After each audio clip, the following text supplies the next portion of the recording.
All right, Shalom. All praises, honor, and glory to Yahweh, Ba'ashem, Yahweh Shai, Ba'ashem, Rakakwadash, double honor to the apostles, the elders, a great millstone, and Shalom to the elect. All right, this is Ratazah, and this is going to be a video going over Matthew's, the 25th chapter, dealing with the 10 virgins. All right, I'm going to break down, I'm going to go over most of it, maybe the first 10 or so verses. All right, I'm going to try to make it direct and as brief as I can for the sake of time. All right, and I'm going to just get right into it. All right, this is Matthew's 25, starting at verse 1. It says, "Then shall the kingdom of heaven be likened unto 10 virgins." Now these, when it speaks about the virgins, this is not literal. All right, remember, this is a parable. All right, which a parable is like a what people would say is like a riddle. All right, like it is using metaphors to bring about a whole nother meaning. All right, so the virgins, first of all, are talking about men. All right, these are men of the nation of Israel. All right, but it says, which took their lamps and went forth to meet the bridegroom. Now, the lamps represent this word, this truth. All right, pursuant to let's get that real quick. I think that's Psalms. I think it's Psalms 119. And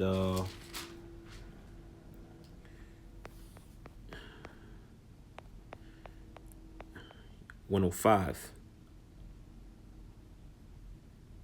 It says Psalms 119 and 105, just dealing with when it says they took their lamps. It says, "Thy word is a lamp unto my feet and a light unto my path." You see, so this word is what guides you in the midst of all this darkness. All right, it's a lamp, it's a light. You know, it's something that you take in dark areas, or it what gives you some sort of guidance. All right, in the midst of this dark, evil world, man. So that's talking about this truth or this word, which is only given to a select few. All right, so let's go back. All right, so it says, "Then shall the kingdom of heaven be likened unto 10 virgins," which represents men. Because when you read Revelations, the 14th chapter, it speaks about the virgins that had the white robes. You know, it's a where it says these are they that are not defiled with women, which you got people, especially these Christians, that think that's literal. Once again, it's not literal, man. It's spiritual. All right, where it says they actually let's just get that. All right, Revelations 14.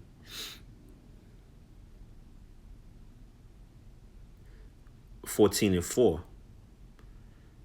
It says, these are they which are not defiled with women. These women represent other philosophies and teachings. All right, so these particular individuals, all right, that are going to be joined with Yahweh Shai, they weren't seduced, if you will, by these women, or they weren't seduced by the philosophies of this world. So it says, "These are they which are not defiled with women, for they are virgins." All right, so these are talking about men. All right, not men that never had sex, but men that weren't seduced by these other philosophies and these different religions. It says, "These are they which follow the Lamb whithersoever he goeth. These were redeemed from among men, being the first fruits unto God and to the Lamb." All right, these is basically the elect. All right, what you read when you go back to Matthew 25, that basically represents the 5 virgins that were wise. All right. So it says, starting back at 1, it says, "Which took their lamps," meaning what? These 10 individuals, which is symbolic, took this truth, all right, and went forth to meet the bridegroom, which the bridegroom, which you're going to read on, is talking about, which is talking about the Lord Yahweh Shai, all right, who the world falsely calls Jesus Christ. All right, his name is Yahweh Shai. It says, verse 2, "And 5 of them were wise, and 5 of them were foolish." All right, as I mentioned, the ones that were wise are the ones that not only took this truth, but went out and taught all right, taught it the way it was supposed to be taught, and applied it the way it's supposed to be applied, man. Those that are basically doing the will of the Father. And it says, and 5 were foolish, meaning what? Basically the opposite of that. Though they had the truth, all right, they didn't handle the truth properly, all right. They didn't do the will of the Father. They stopped speaking, stopped going out teaching, stopped doing videos. You know, they stopped pushing the ministry. You know, or they might be out there speaking, but they're not speaking or teaching the right things. All right, so they're foolish. Verse 3, it says, they that were foolish took their lamps and took no oil with them. Now, the oil is the application of the word. All right, so they went out with the truth, or they took the truth, but they didn't apply it the way you're supposed to. All right, just as I said. So now, to prove that, let's go to I believe it's Proverbs 21. All right, Proverbs 21 and 20. It says, there is a treasure to be desired in oil, all right, in the dwelling of the wise, but a foolish man spendeth it up. You see that? So a foolish man spendeth it up. So you have this. So you have the lamp, and you have the oil, which the oil is what helps keep the lamp running. All right, but if you spend up your oil, then how's your lamp going to keep burning? And that's what these guys do. All right, the Most High had is the Most High supplied them with the lamp, supplied them with this knowledge, but they don't use it properly. So what happens over time? The Lord slowly starts taking it away, man. That's why these dudes eventually start teaching heresies. You know, they slowly start picking things apart. Oh, this is not right. That's not right. That's wrong. All right, y'all broke this down wrong. Y'all broke that down wrong. You know, they start changing things. Now it's okay to get tattoos. It's okay to get lineups. You can shave your beard off. You know, going out speaking is played out. We ain't got to do that no more. Let's just sit on YouTube and do radio shows. All right, they basically spent up all their oil, man. Their damn oil ran out. All right, so let's go back. So it says, verse 3, it says, they were foolish, or they that were foolish, took their lamps and took no oil with them. You know, so you got to have a ratio of both. You got to have the truth, and you got to apply the truth. You got to do what the word entails, man. Okay. It says 4, but the wise took oil in their vessels with their lamps. You see, so the ones that were wise, they had a combination of both, and they utilized it. All right, and that's how their lamps were able to keep burning. All right, verse 5. It says, while the bridegroom tarried, they all slumbered and slept. In that time period, it's talking about during the time of slavery. All right, when we fell away from the knowledge, we were completely docile and completely lost, man. During the time of slavery, we didn't know who we were. We were beat down. You know, we was in that low. Basically, we was asleep. All right. Verse 6, it says, and at midnight there was a cry made. Now, during that whole time, going through the process through the years of slavery, all the way up until basically when the truth came out, which you're talking about right around the time of 1970. All right, Abba Bivens. At midnight there was a cry made, meaning what? This word was being pushed out, man. You know, the names of Yahweh and Yahweh Shai were back in the earth.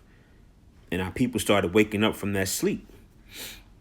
All right. It says, verse 6, and at midnight there was a cry made, behold, it says, behold, the bridegroom cometh, go ye out to meet him. And again, who's that bridegroom? All right, the bridegroom is Yahweh Shai. Matter of fact, let me get that scripture real quick. I think it's 2 Corinthians 11. 2 Corinthians. All right, I'm going to start at 1. The point is in verse 2. Because remember, it also, I mentioned that the virgins is talking about men. But it's not actual men that never had sex, because you got brothers that have children. All right, there's nothing wrong with having children, man. All right, but I'm gonna just read this to prove that Yahweh Shai is the bridegroom. It says 2 Corinthians 11:1. It says, would to the Most High ye could bear with me a little in my folly, and indeed bear with me. For I am jealous over you with a godly jealousy, for I have espoused you to one husband, that I may present you as a chaste virgin to Hamashiach. You see that? Who is Paul writing to? He's writing to the church in Corinth, you know, and how we being espoused to Yahweh Shai, meaning what? We being joined to him. And it says as a chaste virgin, meaning what? We're pure. We're pure and upright in the spirit, you know. So I read that again. For I am jealous over you with a godly jealousy, for I have espoused you to one husband, that I may present you as a chaste virgin to Hamashiach. Matter of fact, let's look up that word espouse real quick. I just want to see what it says in the Greek. Harmozo. All right, yeah, it means to join, fit together, which is basically what marriage means. All right, marriage is basically to be joined unto basically to be joined unto something. All right, so we're going to be basically reunited or joint back to the groom or the bridegroom, which is, as it said, all right, that I may present you as a chaste virgin to Hamashiach, man, meaning pure and undefiled by the teachings and doctrines of this world. All right, that's what it's dealing with. So let's go back to Matthew 25 and 6. It says, and at midnight there was a cry made, which again is going right around the time when the truth came back into the earth via Abba Bivens and the other elders that were around at that time.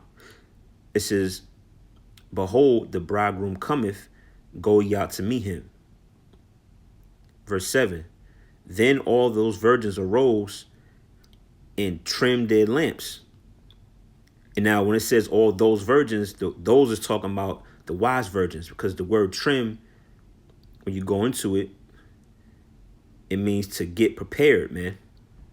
So the elect, or those wise men, those wise virgins, they're preparing themselves for the marriage, man. Which the word trim is cosmeo, which is when you get cosmetics. Like those of you brothers that got women, or you know of a woman or whatever, all right, she's into cosmetics. What is that dealing with? She's getting ready. She's putting on her makeup. She's getting her hair done. You know, she's getting her outfit together. All right, that's where the word cosmetics comes from, cosmeo, which means to put in order, arrange, make ready, prepare, to ornament, adorn. You see that? So that's what these wise virgins or these wise men are doing, is they're getting themselves in order. All right, they're preparing themselves for the marriage ceremony, so to speak. All right. So yeah, it means to put in order, arrange, make ready, and prepare. All right. So it says, verse 7, then those virgins arose and trimmed their lamps. Meaning what? They went out to go teach. You know, they went out to teach. They went out to do the will of the Most High. They examined themselves. All right. To what? To be presented as a chaste virgin, man. They went out to basically to purify their souls by doing what the word says. Verse 8, and the foolish said unto the wise, give us your oil, for our lamps are gone out. You see that? So the oil is supposed to ignite or keep your lamp burning. But these particular men, theirs ran out. Why? Because they've been playing around, basically, man. Playing around, took this word for a joke. They had ulterior motives, pride, vainglory, you know, filthy lucre, all types of things, man, that can get in the way of doing the will of Yahweh Shem Yahushai, and the Lord allowed their oil to leak out. All right, it says verse 9, but the wise answered, saying, not so, lest there be not enough for us and you. But go ye rather to him that sell and buy for yourselves, right? So the wise is like, look, man, y'all got to figure it out, all right? We did what we had to do, all right? We took our oil and we had, we took our oil in that, excuse me, we took our oil in our lamps. Y'all gonna have to figure it out, man.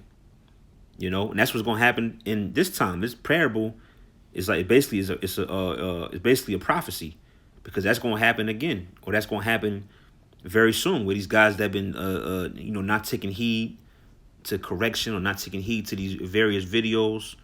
All right, we were telling them where they're going off in their doctrine, or going off in their particular actions and movements. All right, they're gonna come trying to get down with us, man, but it's gonna be too late. All right. Verse 10, it says, and while they went to buy, all right, yeah, so here it is, it's too late. You should have already been trying to get yourselves together, all right, or you should have had the oil in the first place. All right, but the Most High took it. It says, and while they went out to buy, the bridegroom came. And the bridegroom was on his way, man. It says, and they that were ready, all right, meaning what? The wise virgins or men that prepared themselves, it says, went in with him to the marriage, and the door was shut. Meaning what? They were joined back with Yahushua. All right. Verse 11, afterward came also the other virgins, saying, Lord, Lord, open to us. But he answered and said, verily I say unto you, I know you not. Why? Because they weren't fulfilling the will of Yahweh Shem Yahushua. They weren't in this thing for truth and sincerity. All right, they had ulterior motives. 13, watch therefore, for ye know neither the day nor the hour wherein the Son of Man cometh. You see that? So Yahushua, as the scripture says, is coming like a thief in the night, man. And a lot of people going to get caught with their pants down, so to speak, man. All right. As a matter of fact, let me that was pretty much the point, but let me just add to that last scripture in Matthew 7. Okay. In 21. It says, not Matthew 7:21, not every one that saith unto me, Lord, Lord, shall enter into the kingdom of heaven. And that's talking about them foolish virgins, because they, like I said, they went out to teach. They did certain acts, supposedly in the name of the Lord. But it says what? But he that doeth the will of my Father which is in heaven. So these guys weren't completely doing the will, man. They were basically faking the funk, man. Had ulterior motives. Not fully pushing the will of Yahweh Shem Yahushua, but pushing their own will, man. Okay. 22. Many will say to me in that day, Lord, Lord. Yeah, hey, he's going back to those foolish virgins. All right, Lord, Lord, can you open up unto us? But what did the Lord say in Matthew 25? Nay, because I know you not, man. Because why? These guys are not doing the will, man. 22 again, many will say to me in that day, Lord, Lord, have we not prophesied in thy name? In thy name have cast out devils, and in thy name done many wondrous works? 23, and then will I profess unto them, I never knew you. Depart from me, ye that work iniquity. You see that? So it says, it echoes the same thing in Matthew 25. What was that? 25 and 25 and in 11 and 12. I'll read it one more time. Afterward came also the other virgins, saying, Lord, Lord, open to us. All right, just like we read in Matthew 7. But he answered and said, verily I say unto you, I know you not. Why? Because these guys are working evil and iniquity, man. Playing games, playing around. All right, until what? Yahushua came and it was too late, man. That door was shut. Okay, so yeah, man, I just want to cover this. I think it's half of the chapter. That's pretty much the point. Just want to go over that parable. It was on my spirit. I was reading up on it earlier. I decided to put it on wax. All right, Lord willing, it was edifying. Giving all praise, honor, and glory to Yahweh Shem Yahushai, Ba'ashem Rakakwadash. Lord willing, to the next video. Shalom.